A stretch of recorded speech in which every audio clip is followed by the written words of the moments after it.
All right, let's get into it. Today, we're going to peel back the layers of human history to look at something incredibly personal, the art of the tattoo.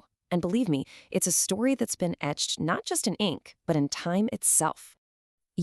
It's pretty easy to think of tattooing as some kind of modern rebellion, right? A fashion statement that belongs to the last few decades. But what if I told you that that couldn't be further from the truth? Let's talk about where this really started. Just take a look at that number, 5,300. That's not just some random figure I pulled out of a hat. That's a date. Yep, that's right. 5,300 years. That is how far back we can trace this practice of permanently marking our skin. I mean, think about that. That's older than the pyramids, it's older than Stonehenge. It's this ancient thread that's woven directly into the fabric of who we are. So where did this all begin? Well, our first stop takes us way up into the Alps, to a discovery that completely rewrote our understanding of the ancient world. Say hello to Otzi the Iceman. He was found frozen solid in a glacier from all the way back in 3300 BCE. And he's not just one of the best preserved mummies ever found. He's also our earliest example of a tattooed human.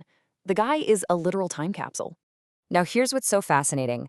Utsi had 61 of these tattoos, and they weren't for decoration. Nope, they were placed very strategically on his joints and along his spine, exactly the places where scientists found he had arthritis and other health problems.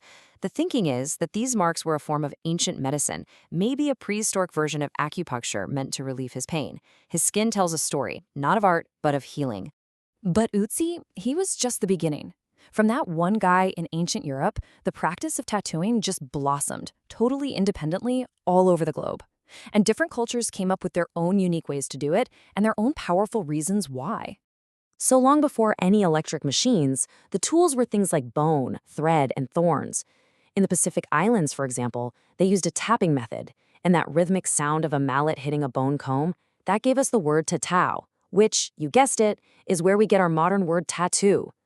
Meanwhile, way up north, Inuit communities practice skin stitching, literally sewing designs into the skin with soot-covered thread. These weren't just techniques, they were sacred rituals. And that's because these marks were never just skin deep. In Polynesian cultures, your tattoo was basically your resume. It was a visual record of your family line and your bravery. For the Inuit, certain marks signified a girl's transition into womanhood. And in Japan, the art of irizumi went from being a brand for criminals to this incredible, elaborate form of storytelling, covering the body in myths and legends.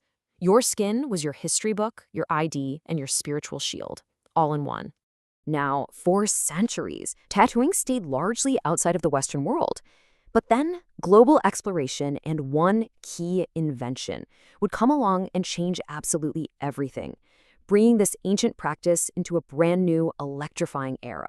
So when Captain Cook and his sailors voyaged to the Pacific in the 18th century, they were just blown away by the Polynesian tattoo.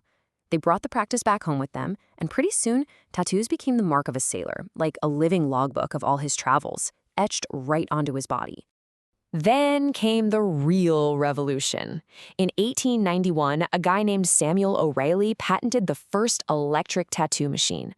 All of a sudden, the whole process got faster, way more precise, and a lot more accessible. This single invention really paved the way for the tattoo parlors and studios that we all know today. And this huge shift in technology led to a massive shift in how people saw tattoos.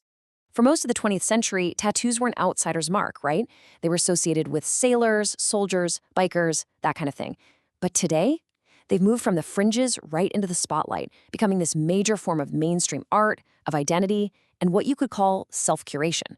So after this incredible journey through thousands of years and across entire continents, what can we really say about this ancient art form and where it stands in our world today? When you think about it, from Utsi's medicinal marks to a sailor's souvenir, from a tribal rite of passage to a modern piece of personal art, tattooing has always been about one thing: telling a story on the human canvas.